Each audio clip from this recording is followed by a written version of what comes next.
여러분, 현재 전 세계 주식시장을 가장 뜨겁게 달구고 있는 기업, 바로 엔비디아입니다. 이 주식을 안 샀으면 벼락거지다라는 말이 나올 정도로 엔비디아는 인공지능 시대의 심장 그 자체가 되었습니다. 검은 가죽 재킷을 입고 무대 위를 누비는 CEO 젠슨 왕은 마치 록스타처럼 추앙받고 있죠. 하지만 이 화려한 조명 뒤에 회사가 공중분해될 뻔했던 절체절명의 순간이 있었다는 사실을 아는 사람은 많지 않습니다. 통장 잔고는 바닥났고 남은 시간은 단 30일.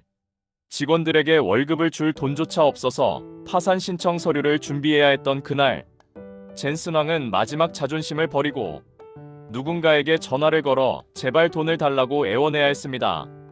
오늘 비즈니스 TMI에서는 시가총액 3천조 원의 거대 제국, 엔비디아가 과거 5달러가 없어서 무너질 뻔했던 그 충격적인 비하인드 스토리와 그들이 어떻게 기적적으로 되살아나 세상을 지배하게 되었는지 아주 상세하게 파헤쳐드립니다.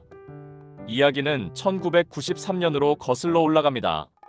캘리포니아의 한 저렴한 패밀리 레스토랑 데니스, 이곳 구석자리에서 커피를 리필해 마시며 열띤 토론을 벌이는 3명의 남자가 있었습니다. 30살의 엔지니어 젠슨 왕과 그의 친구 크리스 말라초스키, 커티스 프리엠이었습니다. 당시는 윈도우 95도 나오기 전이었고 컴퓨터 그래픽이라고 해봤자 조잡한 2D 도트가 전부였던 시절이었습니다. 하지만 이들은 확신했습니다. 앞으로 PC에서도 화려한 3D 게임을 하는 시대가 올 것이다. 우리는 그 3D 그래픽을 처리하는 전용 칩을 만들자. 그들은 식당 종업원이 눈치를 줘도 아랑곳하지 않고 냅킨에 회로도를 그리며 꿈을 키웠습니다. 회사 이름은 라틴어로 질투를 뜻하는 인비디아에서 따와 엔비디아라고 지었죠. 모든 경쟁자가 우리를 질투하게 만들겠다는 패기 넘치는 이름이었습니다.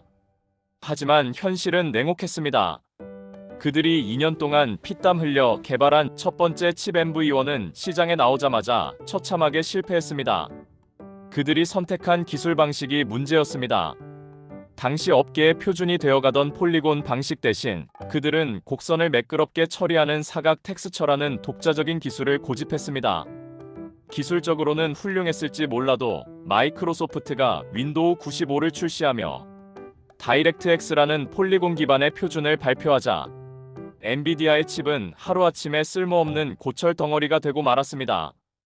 호환되는 게임이 하나도 없었기 때문이죠. 창고에는 악성 재고만 산더미처럼 쌓여갔습니다. 1996년 엔비디아는 창업 3년 만에 문을 닫을 위기에 처합니다. 직원의 절반인 50명을 해고했지만 남은 자금을 탈탈 털어보니 회사가 버틸 수 있는 시간은 고작 한 달, 딱 31분이었습니다. 이때 엔비디아에게 마지막 동아줄이 하나 있었습니다. 바로 일본의 게임 회사 세가였습니다. 당시 세가는 닌텐도, 소니와 경쟁할 차세대 게임기 드림캐스트를 준비 중이었고 엔비디아에게 그 게임기에 들어갈 그래픽 칩 개발을 맡긴 상태였습니다. 하지만 여기서 비극이 발생합니다. 엔비디아가 세가를 위해 개발 중이던 칩 역시 이미 시장에서 사장된 NV1과 같은 방식의 기술이었습니다. 젠슨 왕은 깨달았습니다. 이대로 개발을 완료해서 납품해봤자 세가의 게임기는 실패할 것이다. 그리고 기술적으로 뒤처진 우리는 영원히 재기불능 상태가 될 것이다. 진퇴양난이었습니다. 개발을 중단하자니 계약 위반으로 돈을 못 받아 회사가 당장 망하고 개발을 계속하자니 미래가 없는 칩을 만드느라 회사의 마지막 기회를 날려버리는 셈이었으니까요. 여기서 젠슨 왕은 비즈니스 역사상 가장 무모하고도 정직한 도박을 감행합니다. 그는 세가의 CEO였던 이리마지리 쇼이치로에게 전화를 겁니다. 그리고 이렇게 말합니다. 사장님, 솔직하게 말씀드리겠습니다. 우리가 지금 개발 중인 방식은 틀렸습니다. 윈도우와 호환되지 않아요. 이대로 가면 세가도 실패하고 우리도 망합니다. 그래서 저는 이 개발을 중단하려고 합니다. 수화기 너머로는 긴 침묵이 흘렀습니다. 계약을 파기하겠다는 소리나 다름없었으니까요. 하지만 젠슨 왕은 떨리는 목소리로 말을 이었습니다. 하지만 사장님, 저희에게는 아직 아이디어가 있고 실력이 있습니다. 우리가 다시 제대로 된 칩을 개발해서 세가에게 갚을 수 있게 해주십시오. 뻔뻔한 부탁인 줄 알지만 계약된 개발비 잔금 $700만 저희에게 전액 지급해 주십시오. 그 돈이 없으면 우리는 이번 달에 파산합니다. 상식적으로 말이 안 되는 요구였습니다. 물건을 안 만들겠다고 선언한 하청업체에게 원청업체가 돈을 다 주라니요. 법적으로 소송을 걸어도 모자랄 판이었습니다. 그런데 기적이 일어났습니다.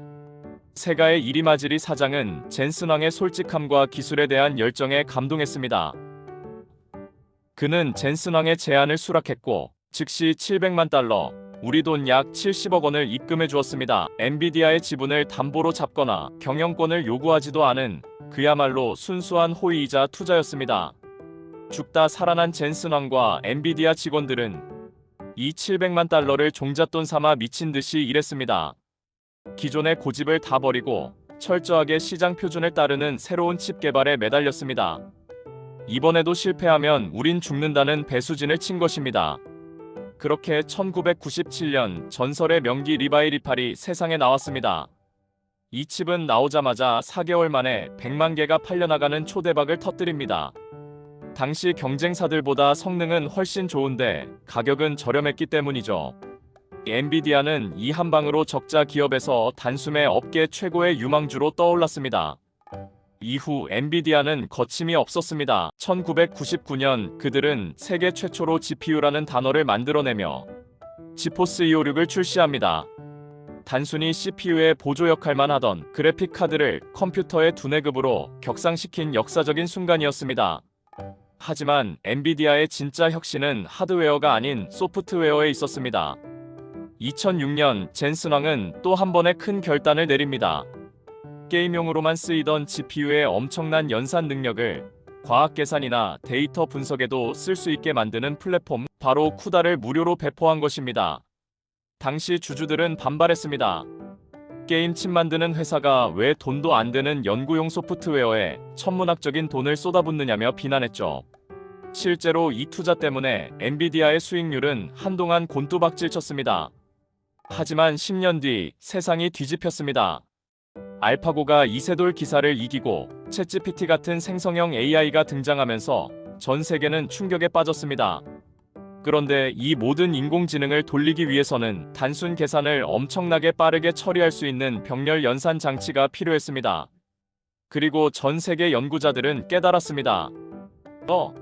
엔비디아가 만들어 놓은 쿠다를 쓰면 GPU로 AI를 쉽게 학습시킬 수 있네. 수십 년간 깔아놓은 판이 드디어 빛을 발하는 순간이었습니다.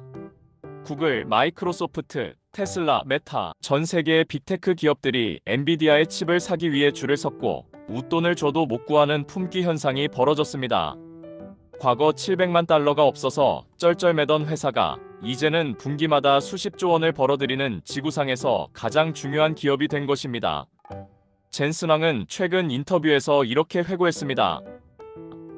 그때 세가에게 거짓말을 하고 시간을 끌었다면 엔비디아는 역사 속으로 사라졌을 것입니다. 나의 무능함을 인정하고 도와달라고 말했던 그 용기가 우리를 살렸습니다. 화려한 기술력 뒤에는 자신의 실패를 인정할 줄 아는 지적 정직함이 있었던 것입니다. 여러분은 지금 어떤 위기를 겪고 계신가요? 혹시 자존심 때문에 실수를 덮으려 하거나 도움이 필요한데도 말하지 못하고 끙끙 앓고 있지는 않나요? 30일 시한부 인생에서 3000조 제국을 건설한 엔비디아의 이야기가 오늘 여러분에게 작은 해답이 되었기를 바랍니다. 오늘 비즈니스 TMI가 준비한 엔비디아의 숨겨진 이야기는 여기까지입니다. 이 영상이 유익하셨다면, 그리고 앞으로도 세상을 움직이는 기업들이 진짜 속사정을 듣고 싶으시다면 구독과 좋아요 부탁드립니다. 여러분의 성공적인 비즈니스를 응원합니다. 감사합니다.